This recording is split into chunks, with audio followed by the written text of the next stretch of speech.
I don't want to hurt anybody. I don't enjoy hurting anybody. I don't like guns or bombs or electric chairs. But sometimes people just won't listen. And so I have to use persuasion and slides. My parents, Sharon and Dave, generous, doting, or were they? All I ever wanted was a ballerina Barbie in her pretty pink tutu. My birthday, I was 10. And do you know what they got me? Malibu Barbie. That's not what I wanted. That's not who I was. I was a ballerina. Graceful, delicate. They had to go. My first husband, the heart surgeon, all day long, coronaries, transplants. Sorry about dinner, Deb. The Pope has a cold. Husband number 2, the senator. He loved his state. He loved his country. Sorry, Debbie, no Mercedes this year. We have to set an example. Oh yeah? Set this. My latest husband, my late husband, Fester, and his adorable family. You took me in. You accepted me. But did any of you love me? I mean, really love me? So I killed. So I maimed. So I destroyed one innocent life after another. Aren't I a human being? Don't I yearn and ache and shop? Don't I deserve love and jewelry? Goodbye, everybody. Wish me luck.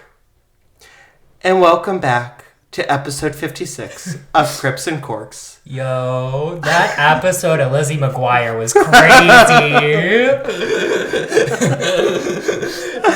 No.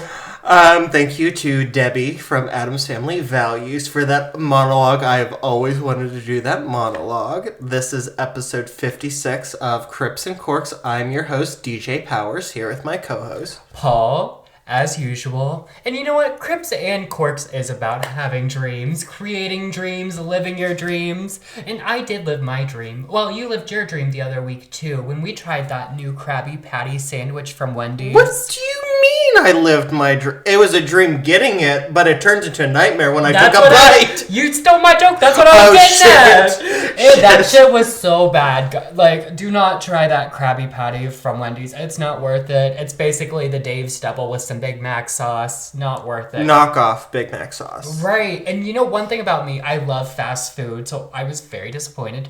But we did get up in that chicken Big Mac. That was good. Yes. And we both said not so much with the Big Mac sauce, or did you like the Big Mac sauce? I liked the chicken with the Big Mac sauce. I thought it was great. I don't like Big Mac sauce. I had it for the gimmick, but I would get it again with no Big Mac sauce and a cup of ranch. Because it's basically 2 McChickens. Yeah. And nothing's better than a McChicken and ranch. Right. But hold up. Have you ever gotten the McChicken with the mayo on and then dipped the McChicken in the ranch with the mayo? No, I don't like mayo. So good. I don't like mayo. No. Or dip your McDouble in a ranch? Oh my god. That'll get you together. I would do that. See, my first job was McDonald's, and I learned a lot of tricks from the trade, and most of them really very much did include cockroaches, and legally I cannot confirm or deny whether or not that is a joke, but there's a lot of shady shit going down at the McDonald's, okay? Now, it's so bright in here without the sunglasses. Well, we gotta get that good beauty lighting, you know? Something's gotta make us look pretty. Do we want to tell the audio listeners what we're dressed up as for Halloween? Oh, yeah, and this is our final Halloween episode, so... This is our final regularly scheduled Halloween episode. Yes. So we're going to do a bonus for actual Halloween again. Yes. So I am sexy Paul Blart Mall Cop. Get into it. I am Jackie O. Oh, capital O. Like chewing through the sheet metal, Jackie. Yeah, like Jackie Kennedy after the president died and she married that Greek tycoon. Oh, I didn't know that. Yeah, and she was known for the headscarves and the big sunglasses. Oh, I didn't know that either. And, you know, it's a full circle moment because when I was in college, I did dress up as Jackie Kennedy for a Halloween party and won second prize in the costume contest. Period. And I meant to have a photo ready to show you, but I'll show you later, and I will send it to you to insert here. Yeah, maybe we'll put it in the YouTube video for you guys, post it on the Instagram for all of you avid Jackie O followers. Yeah, but and you lovers. know, like Jackie O, I'm a little bit older. I'm alone now. I'm focusing on my career and my kids. And tell me about your kids. Well, like Jackie O, I have two. I have a boy and a girl. They are 83 and 85. Oh my god. Their names are Nanny and Pap. They are the lights of my life and the bane of my existence. I hate it here. Oh my god. You basically are their parents at this point. We can say this because they don't listen. Right. Watch, this is the episode where Nanny starts to listen. Right. Well, the fast food thing was about my week. Do you want to talk about your week? Yeah. I learned how to make cocktails this week. Period. That's awesome. Yeah. Bartender. I bought a cocktail shaker and martini glasses, so maybe not on the pod, but you better expect some artisanal cocktails on the side. Oh, I don't know. Oh, I probably shouldn't do that gesture. Probably not, but it sounds fancy. Artisanal cocktails? Yes. Anything else happen, or are we going into our pop culture corner? I think we can go into pop culture corner. All right, guys, time for Paul's pop culture corner. And today, I have to talk about someone very dear to my heart. And DJ refuses to put respect on her name. Lies, fallacies, fibbery. You sit on a throne of lies with a footstool of fallacy. I don't understand why you won't put respect on my girl Ariana Grande's name. Okay, first, you say what you have to say, and then I will come back with my counter argument. Literally, Ariana Grande came on Saturday Night Live this past weekend, and she blew that shit out of the water. She was so funny. And you know what? She's gonna do the same thing when she plays Alphabet in Wicked. She's playing Glenda. Exactly. Glenda in Wicked. Now, my girl Ariana Grande, she is one of the most... one could say she is the Cher of our generation. She's the Whitney Houston of our generation. She is the Jimi Hendrix, if you will, of our generation. She is the Bob Ross. Very much painting with her voice, leading the way for our generation to be what it has become. And DJ refuses to put that respect on her name. I like Ariana Grande just fine. I don't particularly like her acting style, but there are plenty of actors whose acting styles I don't like. It's not to say that she's a bad actress or a bad performer. I think she's a wonderful performer. I just don't always agree with her acting choices. I don't think they're choices. I think when genius happens and genius comes through, it just happens, and we witnessed genius. Also, you keep bringing it up like I hated the SNL last weekend with Ariana Grande. First of all you said was, did you watch it? And I said clips on TikTok, because I don't watch SNL because I'm either asleep on a Saturday night or I'm out on a Saturday night. Oh, you stay sleeping. See, you're sleeping on SNL. I need you to get up in the gig. Because... I mean, it's genius, but there are only certain sketches that tickle my particular fancy. And TikTok, it's a wonderful thing. It weeds it out and it shows those to me. Well, if I'm being honest, I don't watch SNL live either. I watch it on TikTok. I just think it's fun to harass DJ. And you know what? I don't want you to harass me anymore unless it's direct from Domingo. Yes! That shit has been stuck in my head. I've been waiting since yesterday to fit that joke in somewhere. We're at work and I was like, please say something where I can say direct from Domingo. Yes! And also, on a serious note, before we end Pop Culture Corner, we did lose Liam Payne. Yeah. Rest in peace, Liam. A big loss for the community. Don't you One dare. Direction will never get back together fully again, and I think that's a very sad thing. Yes, and it is. It's very sad, because I'm pretty sure he had a kid, too. I think he did. I know Louis has a kid. I don't remember if Liam had a kid. What's crazy to think about, too, is, like, people who we grew up who were like famous our age, when as we grow older, these people are going to start dying more and more, and so it's just like crazy to think about. We're going to start losing more legends. There's a long time before that happens. I mean, the girl from Glee and Liam Payne, those are anomalies. Those are terrible, tragic accidents. I don't think we got to worry about, well, I guess like older stars. Right. Okay. Like Cher. Yeah, I know what you mean. Like people we really grew up with, but those are also stars that our parents grew up with. Right. So it's weird to see like these people you idolize like die, and then like, because whether or not like they're actually in your life, they're a part of your life in some way. Yeah. And I think we're probably the first generation where it's really gonna take hold, where there's that cross-generational celebrity. Right. Because I'm just like thinking back, like, okay, who are celebrities from my grandparents' youth that my mom would have liked? And I can only think of 4 that my mother mentioned. And it was Frank Sinatra, Elvis Presley, Dean Martin, and Andy Williams. And Andy Williams died when I was alive. Right. But like, and like Elvis, like he was still like hip and happening when my mom was a kid in the 70s. So I don't think that even counts as like, oh, that's like my parents' generation. Right. And another point too is like, now that we have such access to celebrities through social media and stuff, our parasocial relationships with them are a lot stronger, so we take those losses a lot deeper as well. Because, like, there's girls who, like, worshipped One Direction, knew all their birthdays, where they were born, all that shit. Yeah. So, like, there's people who have to be devastated right now. It's really interesting. But we can do a deeper dive on some of it. I do have a question for you. What? Middle school Paul. Yeah. Who was his favorite 1D member? Oh. Who were you crushing on? Probably Zayn. I've always been into the bad boy. Okay. Girl, what? Were you, like, Niall? I know you're a Niall girl. So... I wanted to pick Niall, but in my little friend group of like 8th grade girls and me, somebody else picked Niall, so I was not allowed to pick Niall, so I picked Louis.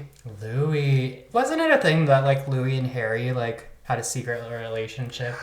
I pray every day that it's true. and Shawn Mendes to be gay for me. That's what I pray for at night. Fingers crossed. Now, should we pour one out for the homies? Cheers to those. We'll cheers to them because I already poured it out because we have a cocktail. Yes, we have a fancy. DJ brought us a fancy drink this time. Today, we will be drinking a dirty martini. Rather than the traditional with olives and olive juice, I made it with pickle juice and pickles because I don't like olives. I do, however, like pickles. Same. It is dry. I took vermouth, swished it around the glass, dumped it out, and then it's vodka and pickle juice and a baby pickle in there. Okay, period. So it's basically vodka and pickle juice. Let's get into it. We can't really... Oh, we can try to cheers, I guess. Sorry about the lack of ASMR this episode. Oh! She came from that direction. That's bad. That's not good. I don't like that. And that's what it's supposed to taste like. She came out of left field. Guys, if you ever want to... Listen, if it's at the end of the night and you want someone to leave your house, make them this drink, and I'm sure they will leave or pass out on the couch because of how strong this motherfucker was. Have you ever had a martini? Yeah, I've had them. I've never liked them. Okay. No, I give it 0 grapes. That's not. I know. Not on you. It's not for everyone. Yeah, it's just because I don't like martinis. It's not on you. You did a perfect job, and these martinis are beautiful. So Thank you for doing this. Absolutely, and there is a reason why I picked this. So, Paul. Wait, how many grapes do you give it?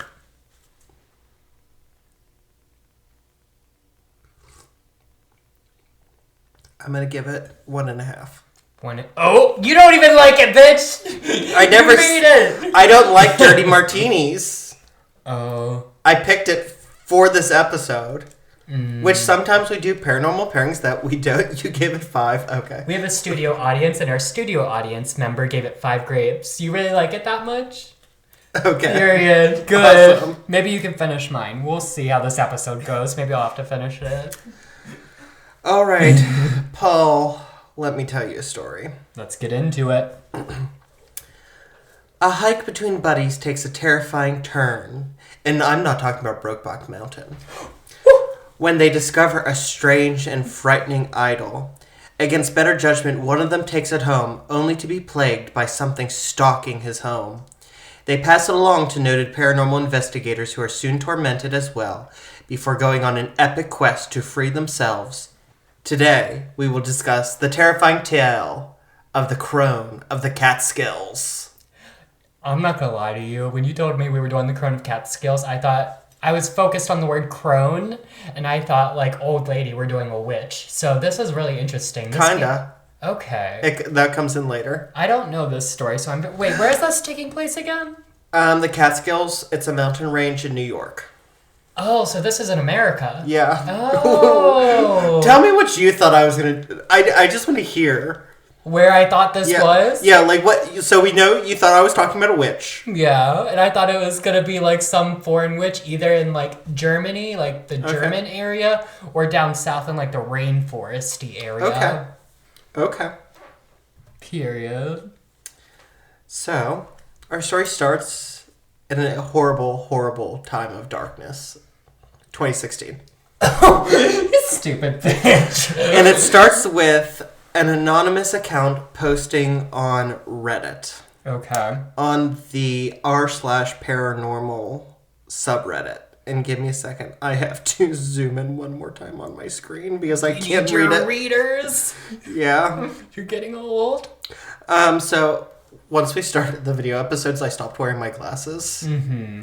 And so it's meant that I've had to start zooming in on the screen.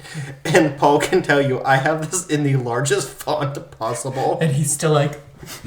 Yeah, and it's still a little blurry around the edges. So I am going to read this out. Last weekend, my friend and I went hiking in the Catskills and found this really creepy statue while fucking around in some caves. Oh, I guess it is like Brokeback Mountain. Ooh, I wonder if they were exploring each other's bodies. There was definitely some nose booping going on. What's nose booping? Boop. I don't like it here. I'm calling the police. You are the police. Oh, I am the police! I forgot. Okay, back to this. It has nails in its eyes and a noose around its neck. Looks like it might be old. I don't think it's been there very long, but it's weird because this cave was way off the trail. Someone had a fire in there not too long ago. And so I'm going to show you some pictures. So one thing I'm curious about is why you would see something with a noose around its neck and nails in its eyes and think, oh, that seems legit. Let me take that home. Oh. That's crazy to me. No, that's super crazy. Testicle difficulties. Oh, the close-up's even worse, girl. Like most Instagram girls, the close-up's even worse. 3 down, 100 more to go. Oh my god, this can't be another... No, I'm joking. Photo episode. I can't do all that. The statue really wigged me out, but my buddy decided to take it home with him, even though I told him not to. Everyone says there's devil worshippers that come out here to sacrifice animals and do spells and shit, so I didn't want anything to do with this thing.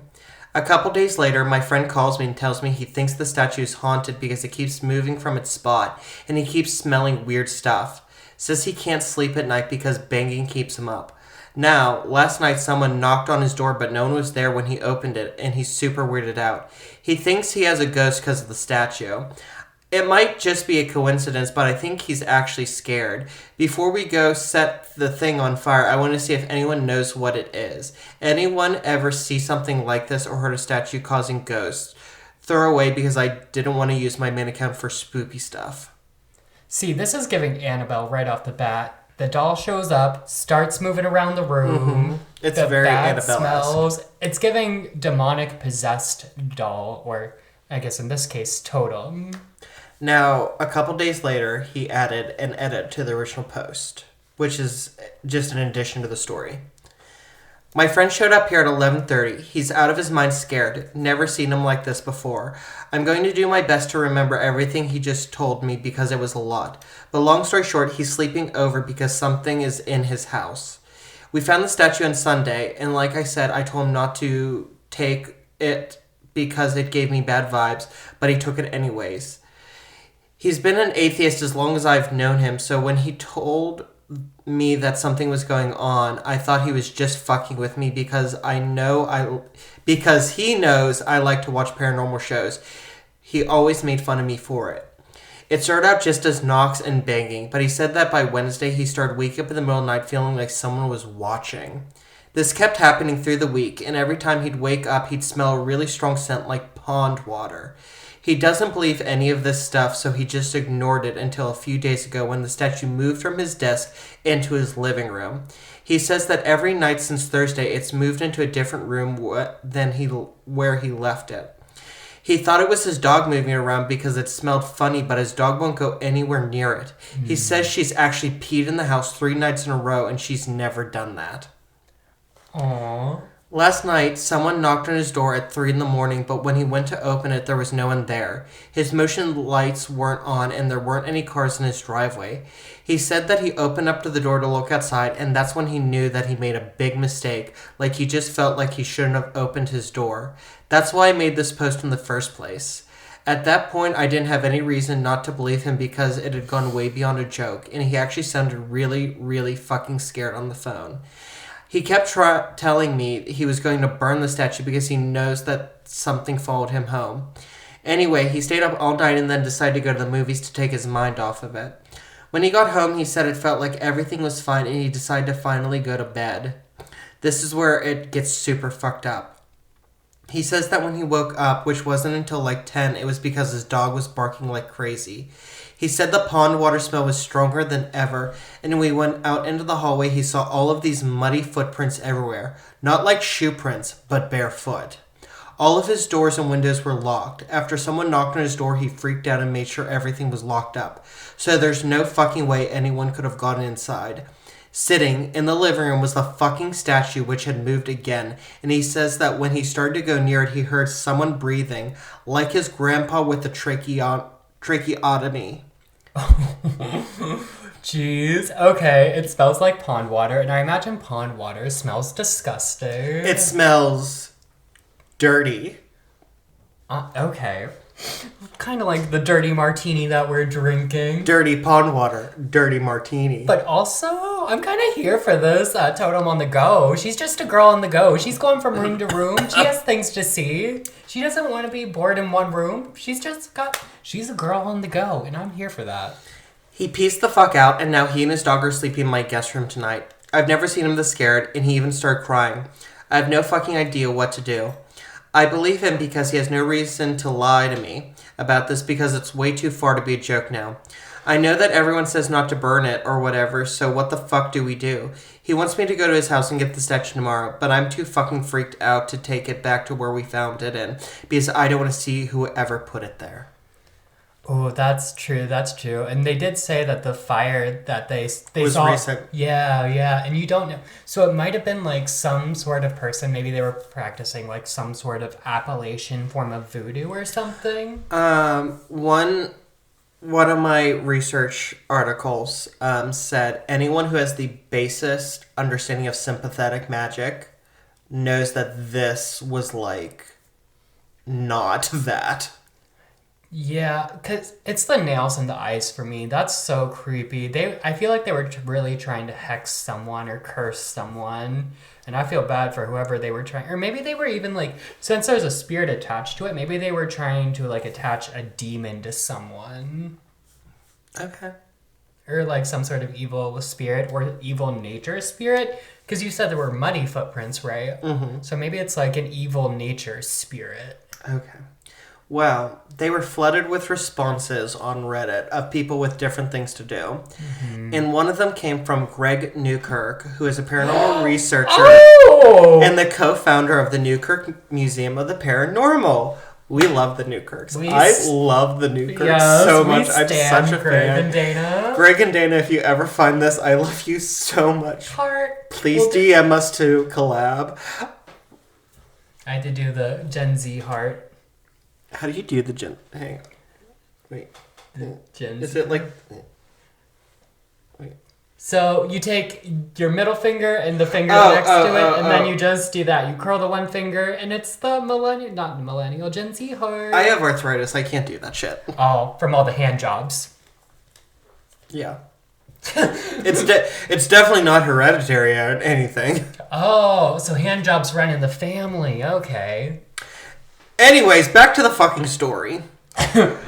Greg explained that the spirit was probably just looking for attention and wanted to be noticed, encouraged the pair to speak to the spirit, to apologize it, and to offer to return it.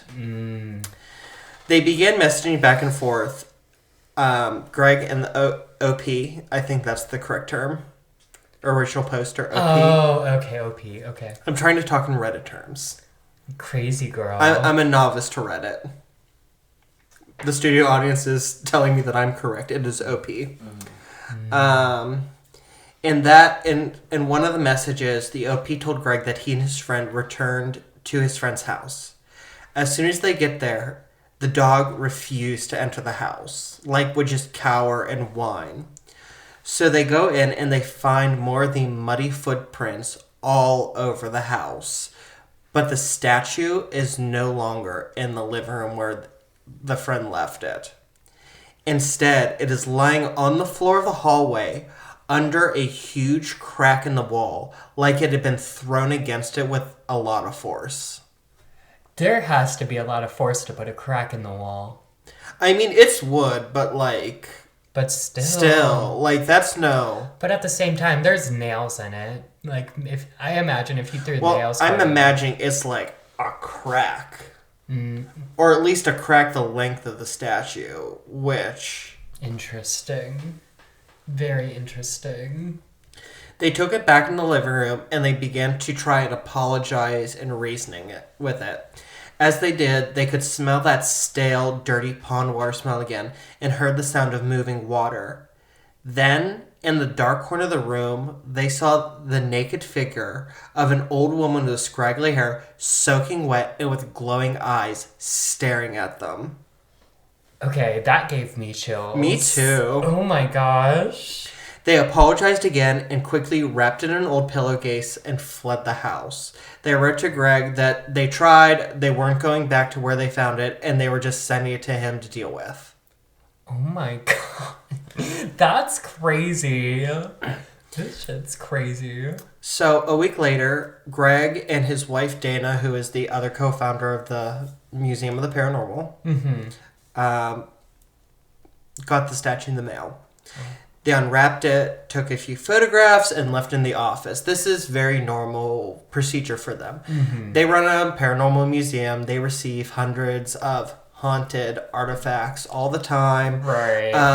But they say that only between 10 and 20% actually present any kind of paranormal activity. That makes sense. Because normally the object, the original owner, it has some kind of connotation and attachment that sort of manifests as energy. It doesn't have that with them. That makes complete sense. However, they did nickname it the Crone. Why? After the Crone archetype, Crone being an old woman mostly living on mountains or in the forest. After the story. Okay, that makes sense. Because they saw that naked woman. Naked old woman. Yeah. And they found it on a mountain in the forest. Okay. Now, later that night, Greg and Dana are sitting in their living room watching TV when they heard bumping and thudding in their office. They thought nothing of it. They had two cats that liked to fight. So Greg was like, I got this. And he gets up and he starts going. But he notices that the office door is closed. And the cats are in their bedroom, cowering under the bed. Oh no. Trust your pets, people. Right, they do have a sixth sense. Sometimes a seventh, if you're lucky. So he goes in the office and he's starting to look around and he's walking and he nearly steps on Jesus. Wait, like a statue of Jesus? Lying on the floor was a small statue of Jesus which had been ripped off of a crucifix hanging on the wall. Oh! Now, to describe how freaky this is, the crucifix was hanging by one nail. Mm-hmm. The crucifix had been ripped off like somebody went and left one of its arms, like ripped one of its arms off and left it on the cross. So the one-armed Jesus is laying on the floor, and so one nail is left with the detached arm in the crucifix. The other two nails, the feet and the other arm, are just gone. Mm-hmm. That's crazy. Directly underneath the desecrated crucifix was the crone. Oh my god. Okay, there's something not right here. They need to get rid of that shit. I'll show you pictures later.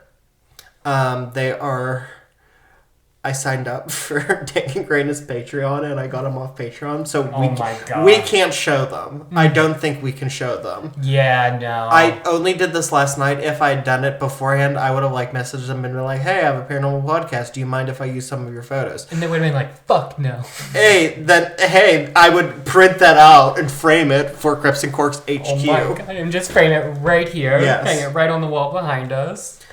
I mean, we've said that if we start getting rejection letters, we're just going to start hanging them behind us. Oh, I feel like our wall's going to fill up really fast. So, Greg and Dana then decide to set up a motion-activated camera on the Crone 24/7 to see if anything happened.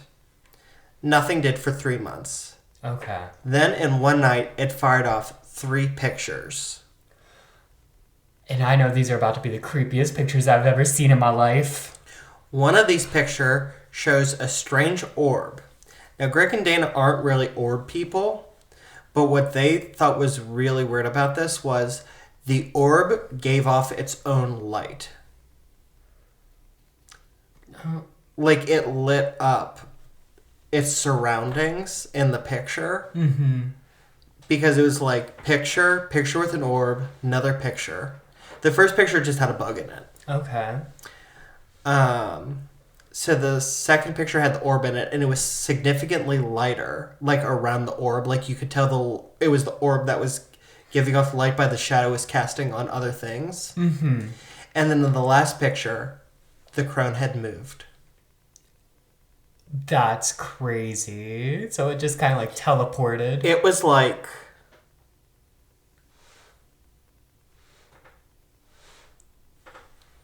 What? That was it just moved a little bit. Oh, so it just but it was the tilted. middle of it was in the middle of the night. No one else was in there. Mm-hmm.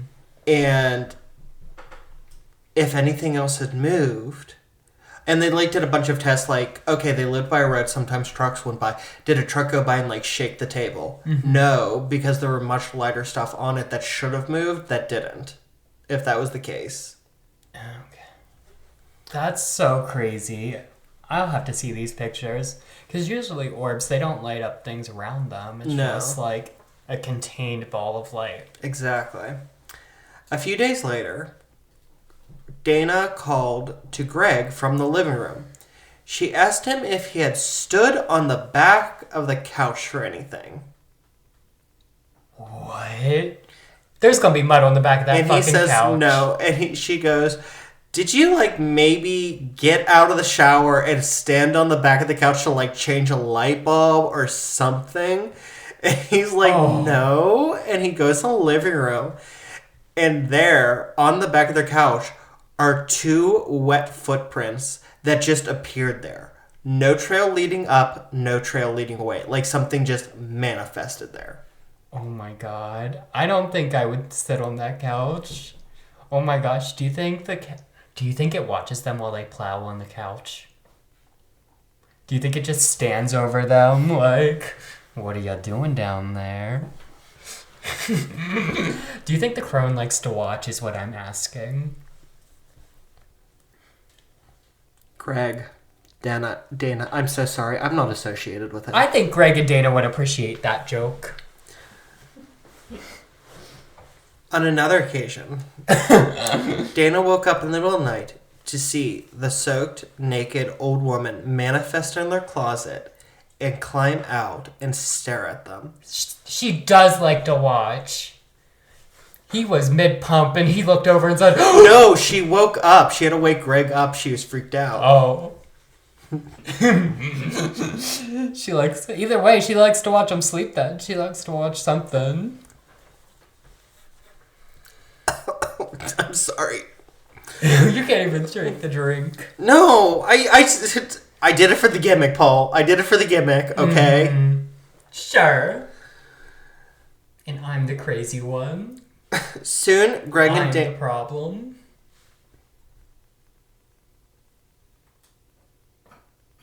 That was a lot more dramatic to me because this silk scarf rustles in my ears. So as I turned slowly, it was just like crackling. Oh my god. Nobody else experienced it except me, but that was really dramatic. It like in my own head. I felt it. Now soon, Greg and Dana were being plagued in a very similar manner to the original poster and his friend. Their apartment would be filled with the stench of stale, dirty water. If they looked at the crone, their eyes would begin to burn. They had odd, painful, like, sensations in their throat and sharp stomach pains. And now this is very important to remember this later. Okay. So Greg and Dana decide they're going to follow their own advice to the OP and his friend. They brought the crone into the living room, set it down the coffee table, and sat on the couch and began to talk with it. They explained they were fine cohabitating with it, but it had to stop trying to scare them or threaten them or intimidate them, that they had to live in peace. If it wanted help, how could they help it? And at that moment, they heard the sound of loud rushing water on the other side of the apartment. Oh. Now, they assumed that it was a burst pipe because they experienced that in their previous apartment. Mm-hmm. And so they ran to investigate because, like, you got to figure out, okay, like, where is it? Like, somebody starts moving stuff. Somebody turns off the main water. Right. But they got there. Nothing was wrong. That's so weird. Then they heard in the living room. Mm-hmm. They run into the living room, and the crone's gone. Oh. They left it sitting in the middle of the coffee table, and it's just gone. Mm-hmm. So they start looking around for it, and finally, it is laying on its side, halfway under their entertainment stand. It could not have rolled. It has nice, like, nails sticking out of its eyes. Right. This thing ain't rolling nowhere. It has a kickstand, basically. Yeah. So Greg gets down to, like, fish it out.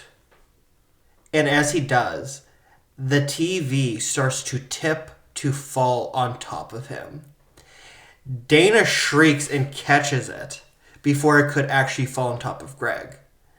But Greg has had it at this point, and he tells the crone, if you're not going to live peacefully with us, I'm going to do something I don't like. I'm going to lock you in a box, and I'm going to stick you on a shelf, and I'm just not going to think about you. Oh, and I bet the crone doesn't like that. And as he says that, 3 bangs on the kitchen wall. So Greg goes, all right. He wraps it in the old pillowcase that it came in, sticks it in a box, locks it, and sticks it up on a shelf. And that's where the crone remained, except for periodic investigations into it. Mm-hmm. Or Greg and Dana, they do have a paranormal museum. It's not a museum that you, like a stagnant location you can go. It is in their home, and they take their objects on tour. Okay, that would be interesting. I think it used to be called, because the original podcast that I heard this on, they called it the Traveling Museum of the Paranormal. Okay. So I don't know if that was its name at one point and they changed it to the Newkirk Museum, or if it's always been the Newkirk Museum. But their thing is they travel around to paranormal events like big investigations, paranormal expos and conventions, things like that. Okay, that's cool. And so occasionally they would take the Crone on tour. Mm-hmm. Now, even though they took it with them, every event was a do we, don't we put it out.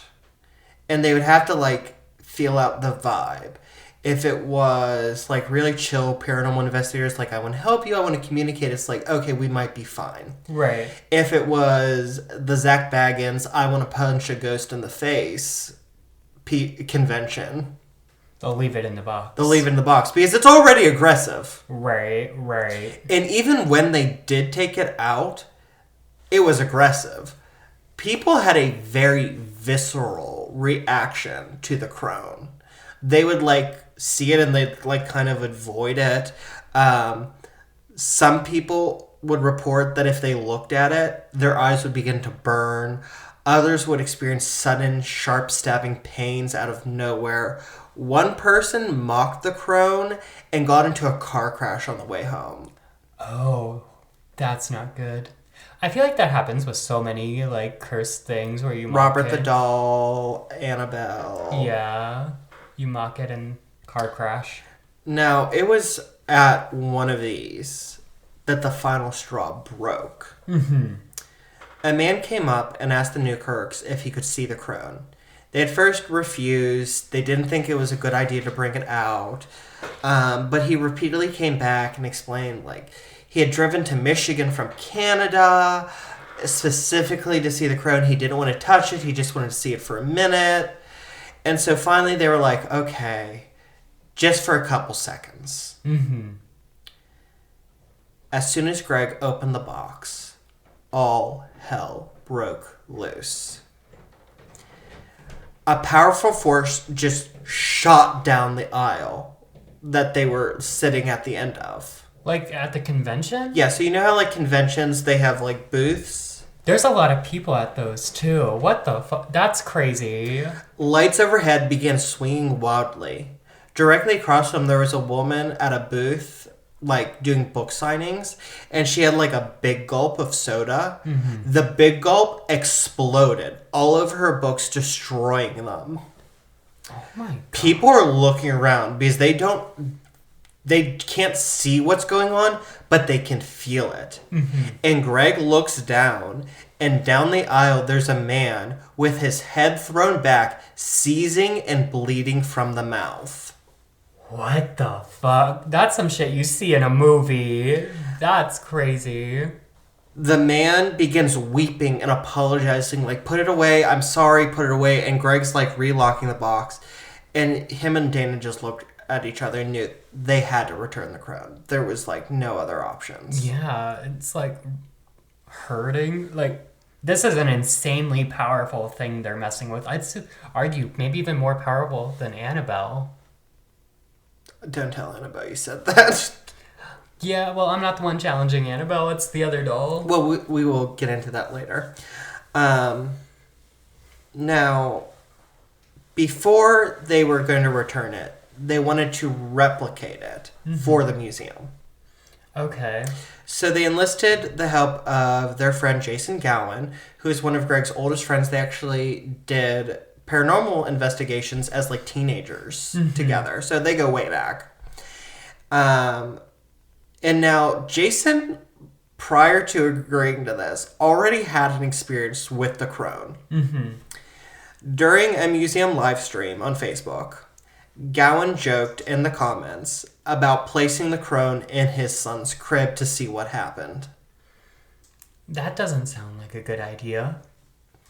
And Gowan does say, like, he grew up on Buffy, Scooby-Doo, things like that, so he's used to, like, in the face of fear, just making a joke. Mm-hmm. Very Scooby-Doo, Buffy the Vampire Slayer-esque. Right. Buffy's famous for that. Now, a short time later, he heard footsteps upstairs. Mm-hmm. But his cats and dogs were all beside him. So he gets up to investigate, and he notices that his locked back door is now wide open, And his porch light, which was off, is now on. Mm-hmm. And when he goes to close it, there's a snowstorm going on outside. There are no tracks in the snow. So it came from inside. There'd be tracks going out. Well, maybe they opened the door from the inside and just stayed inside. He then notices wet, muddy footprints leading inside and up the stairs. That's crazy, but also that would piss me off because I'd have to clean it up. He calls Greg and Dana goes, "Oh my God, you joked about the Crone and your son. What about your son?" Right. And so while on the phone with the Newkirks, he goes upstairs and sees that the footprints lead to his son's room. Oh no! The once closed door is now open, and the lights were turned on. Mm-hmm. And there was a large puddle of water at the foot of the empty crib. His baby's gone? No, his baby was luckily at his mother-in-law's for the night. Oh, okay. But still, that's creepy as fuck. But I did phrase it that way because I wanted you to go, "Oh my God, she took a baby!" God. But also, like I said before, I'd be pissed if I had to clean that up. Now, Dana is a practicing witch, and so she was able to send him incense and candles and crystals to cleanse and protect his space from her returning. Mm-hmm. Now, despite that, Jason agreed to help them make a 3D digital scan of the Crone and then a 3D printed replica. Okay. They did the scan on a live stream on Halloween night. Mm-hmm. As Jason did the scan, Dana went under the Estes method.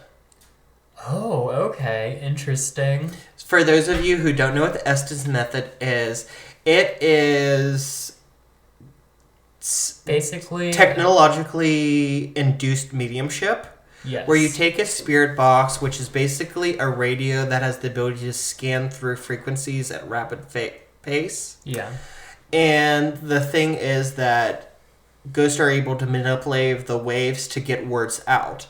The Estes method is where you add sensory deprivation, where you blindfold somebody and you put noise-canceling headphones that are connected to the spirit box so that they can't see anything and they can only hear what's coming out of the spirit box. Right. So they don't know what's being asked around them. They can't read lips. They can't hear. Yes. Now, for over an hour, Greg and Jason were able to communicate with whatever was inhabiting the Crone through Dana. That's a long time.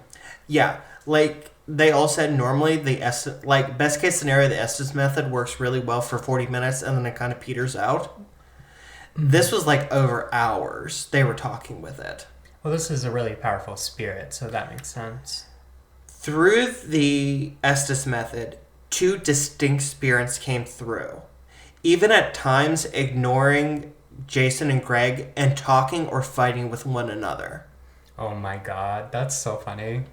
One was a woman who was crying and pleading for help. Mm-hmm. Dana actually said that underneath all the static, she could just hear the woman sobbing.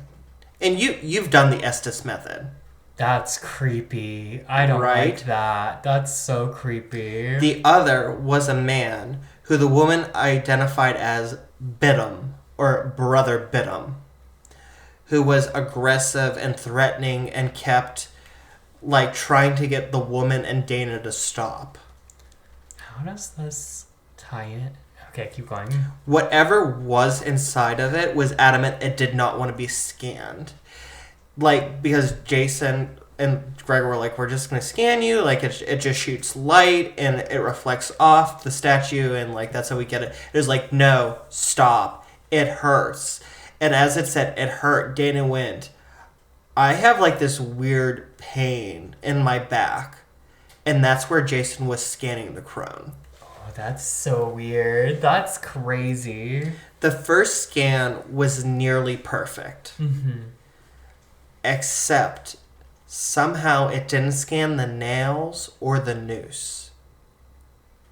This is technologically impossible. Because the way a scanner works is it spits out light, and when something stops, the computer catalogs it. That's really interesting. So they took a break of like 40 minutes, and they did it again. And Dana goes, oh, like, I just got a really bad pain in my stomach. That's where Jason was scanning the Crone. All 3 times, Dana complained of sharp stabbing pains continuously where Jason was scanning the idol.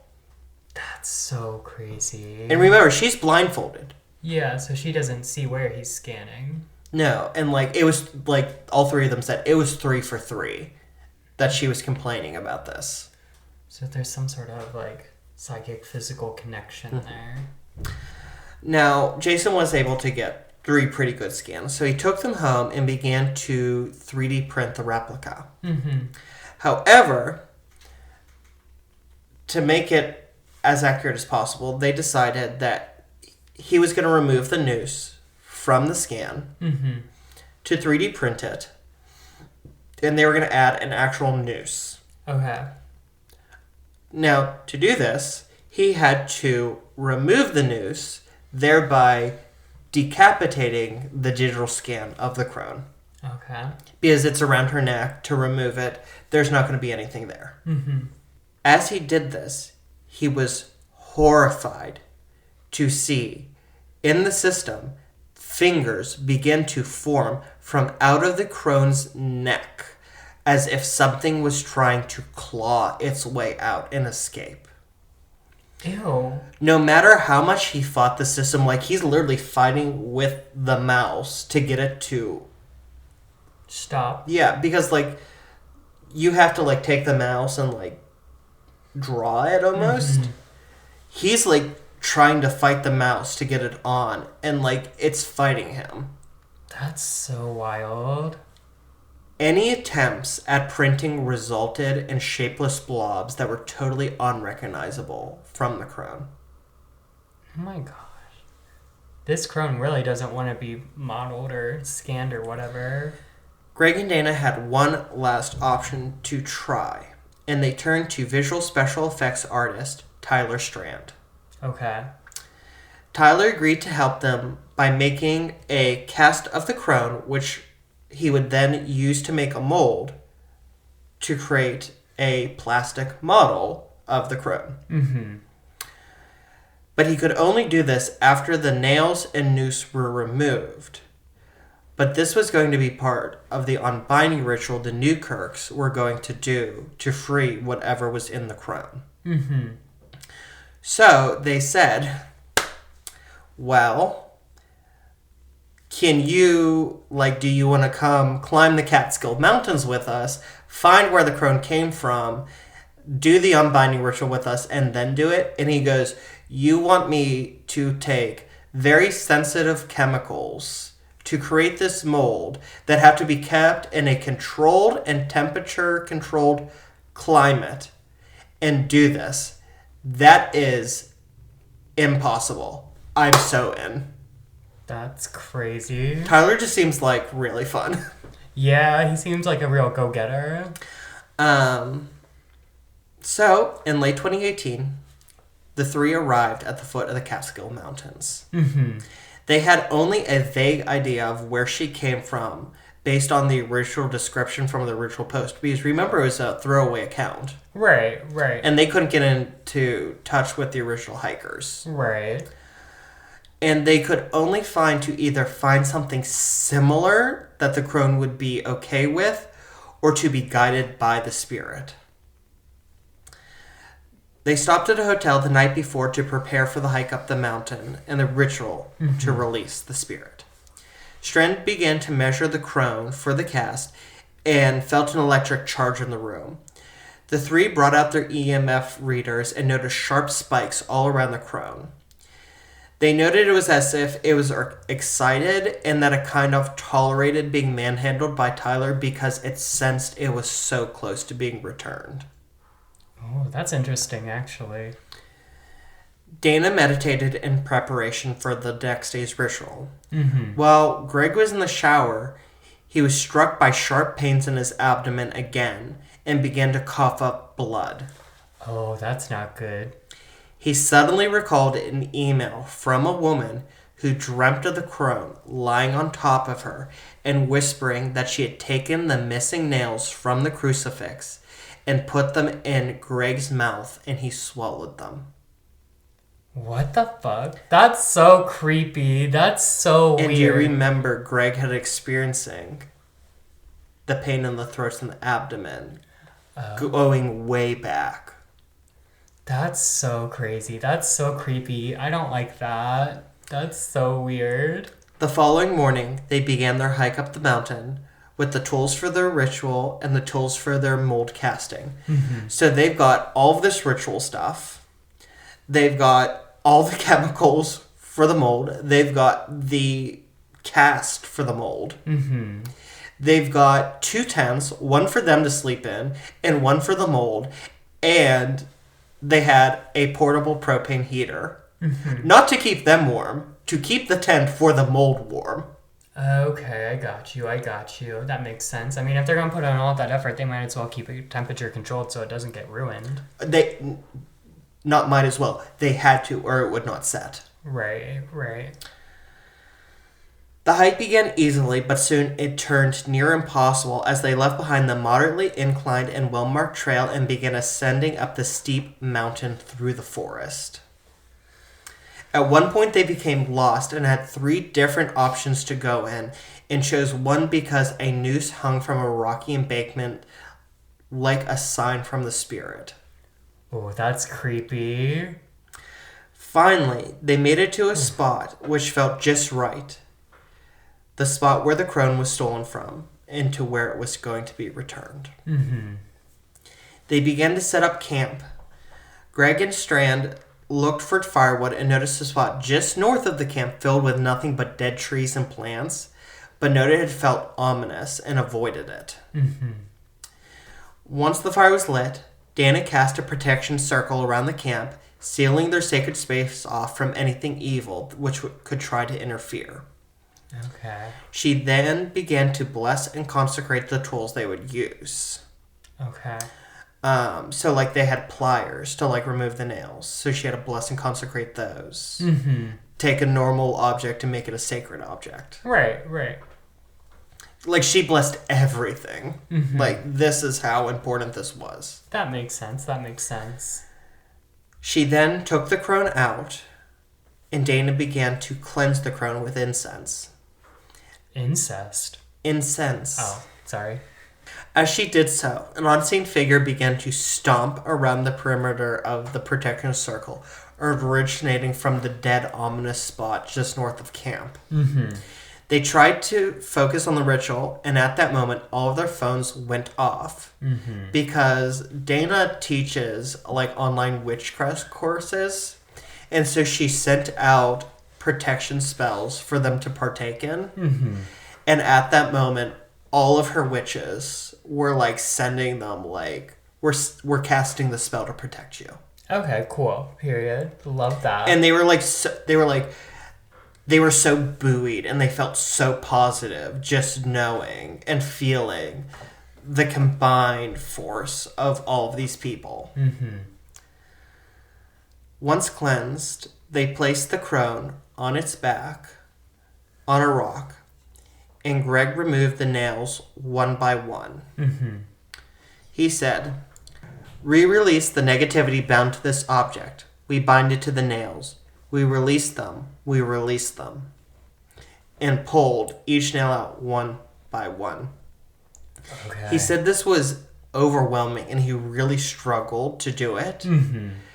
And he actually started to get faint and he just got like more and more dizzy with each nail. Mm-hmm. By the last nail, he thought he was going to pass out. Oh, jeez. Oh. Finally, it was up to Tyler to remove the noose from around the crone's neck. Mm-hmm. The 3 described the moment the noose came off as a pop in the energy. Like a release. Exactly. Whatever was bound to the statue was gone, and all they were left with was a piece of wood. That's crazy. And they all began to cry, like, as it happened, and at that exact moment, all over the mountain, coyotes simultaneously started to howl. That's crazy. That's This was the first time all night that had happened, and the only time. It didn't happen again. This is like a movie. This is crazy. Greg and Strand then went into the special tent to make the mold. They fixed the crone to a special clay base to anchor her in the mold. So they put the clay on the bottom of the crone, which would anchor the crone in the box, and then they would pour the silicone or whatever over top. So they did that. The statue detached itself from its anchor and floated to the top. That's interesting. So it still doesn't want to be molded. Okay. So they're screaming and swearing, and Strand's like, fuck, fuck, fuck, fuck. And he's like, I have an idea. So they attach another clay base to it. Take 2 tent fastener thingies, stakes, stick them through the clay base, turn it upside down into a pitcher, like one of the pitchers that they brought the chemicals in, and then pour it in so it's submerged upside down. And to make sure it doesn't go nowhere, Greg duct taped the fuck out of it. Like, he duct taped the entire top of this, like, bucket. Right. So it wasn't going nowhere. That's good. Dana then entered to inform them that the stomping had returned outside the perimeter. They left the mold to set, and with the fire dying, decided that they were going to attempt to get some sleep. They all laid there, wide awake, freezing, and listening to the unseen beings stalking them. That's so creepy. Greg said they all knew if they fell asleep, they would die. What the fuck? So they got crazy. up and tried to rebuild the fire with anything they could find within the circle that was burnable. Like any kindling left, like branches laying on the ground. They started like taking like the instructions from the tent and the mold and burning those. At 4:30 a.m., Greg went under the Estes method. The woman's spirit came through to thank them for freeing her. She also revealed that Bidham was mad and was stalking them, but she was watching over them and protecting them. Aw, that's nice. They spent the rest of the night scolding the unseen figure to stay away from them and talking about the next day to stay awake. When the sun rose, they removed the crone from the mold. They wrapped her in a black shroud and buried her in a quiet and out-of-the-way spot where she wouldn't be disturbed before hiking back down the mountain. Aw, that's so nice. A peaceful burial. 6 months later, Tyler was able to form a perfect replica of the crone from the mold despite the less than ideal conditions of its setting, which is now in the collection of the Newkirk Museum. And should you ever go to a paranormal event and see them set up, you should go see it and say hello to Greg and Dana because they seem like awesome people. And I hope we get to meet and work with them one day. I would love to meet them one day. They seem like icons. This story was so cool. Now, a couple of theories. Yes. About what could it have been. Obviously, something was bound to the statue. Right, exactly. The nails, the noose. It was not good magic. Now, there are 2 theories I want to get into. One is from an article Greg wrote. The other is from a documentary they made about this called The Unbinding. It's free on Tubi. So the first one is shortly before they returned it, they heard a legend of old Meg, who lived in the Catskill Mountains, very near to where this idol was found. And she was rumored to be the 7th daughter of a 7th daughter and a known witch and fortune teller. And she really didn't bother anyone. It was just like known. Mm-hmm. But one day a hunter was going around the cabin or going around the area, and they found her like impaled through with a branch. Oh. And so one of the theories is that the spirit of old Meg had been bound to this.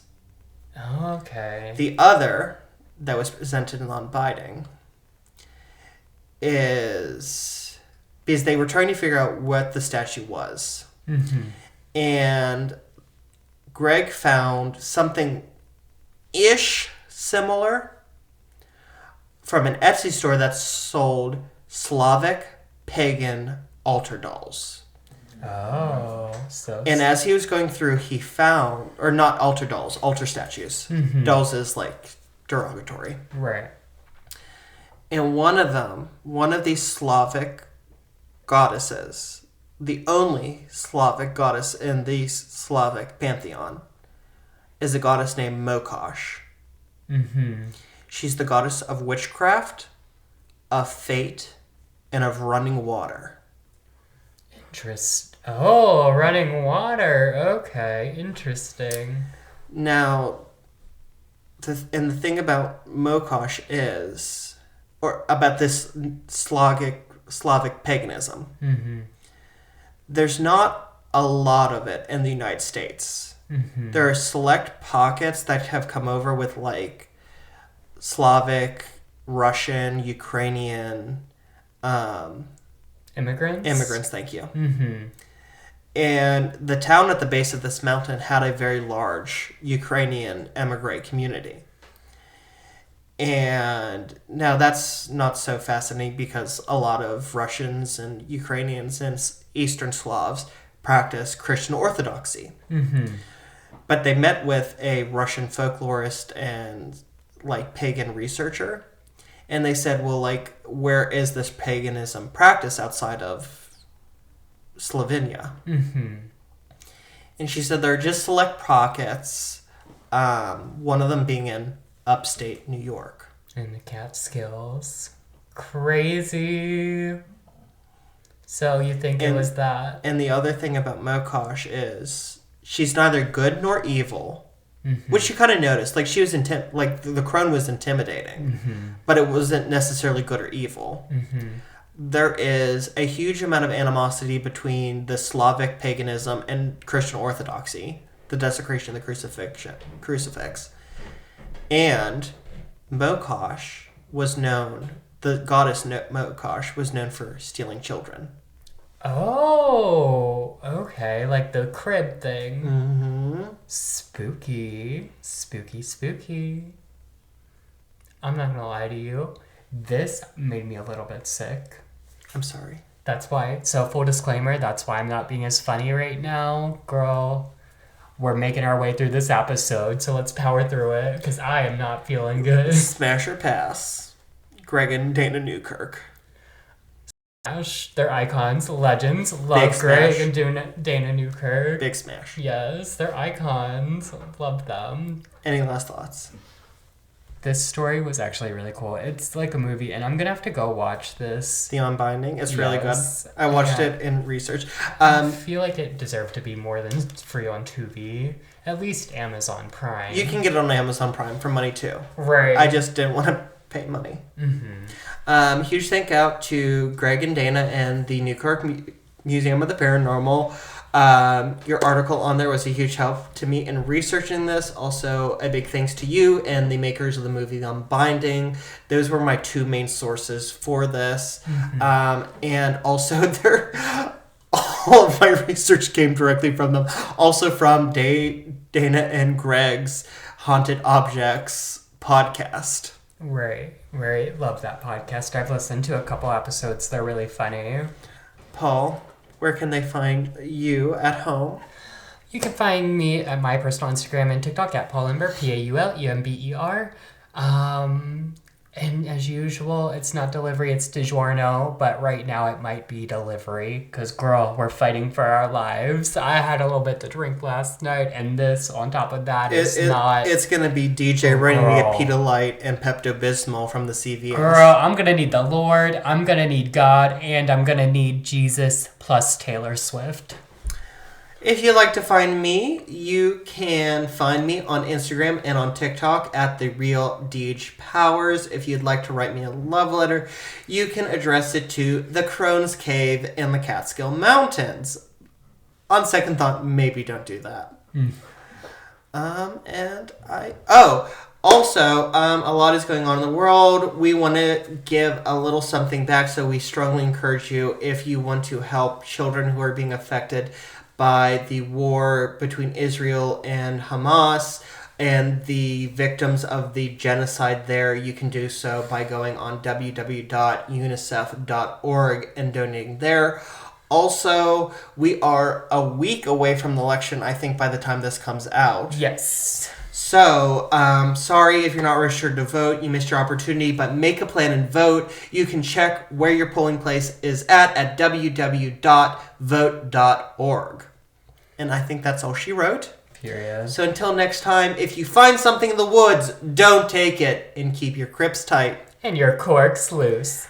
Bye. Oh, girl.